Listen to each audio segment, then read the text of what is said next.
अगर आपके सामने मनपसंद खाना पड़ा हो और आप इस वजह से ना खा रहे हो कि अगर मैंने खाना खाया तो मुझे फौरी तौर पर वॉशरूम जाना पड़ जाएगा, या मैं खाना खाऊंगा तो मेरे पेट में दर्द शुरू हो जाएगी, या मेरे पेट में गैस बन जाएगी और मैं अनईजी हो जाऊंगा। अगर आपको ऐसा महसूस होता है तो ये एक बीमारी है जिसे हम बोलते हैं IBS।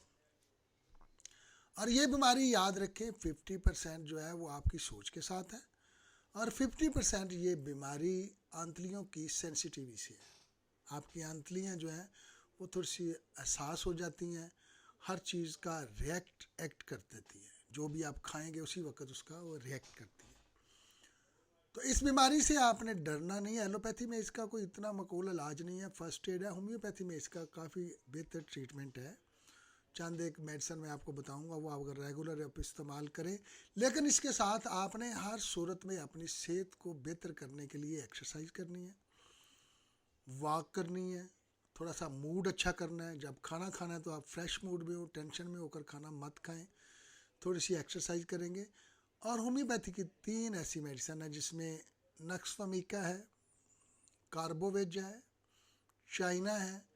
ये 3 दवाइयाँ हैं। मज़ीद भी अपनी सिम्टम के मुताबिक आप किसी भी होम्योपैथी डॉक्टर से मिलकर अपना ये इलाज करवा सकते हैं।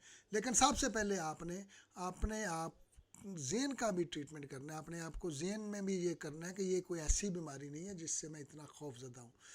तो एक्सरसाइज रेगुलर करेंगे, वॉक करेंगे, खुश रहेंगे और 2-4 होम्योपैथी मेडिसिन इस्तेमाल करेंगे तो आप IBS जैसी मौजी मरज़ से अपनी जान छुड़ा लेंगे। अपना बहुत सारा ख्याल रखिएगा। अल्लाह हाफिज़।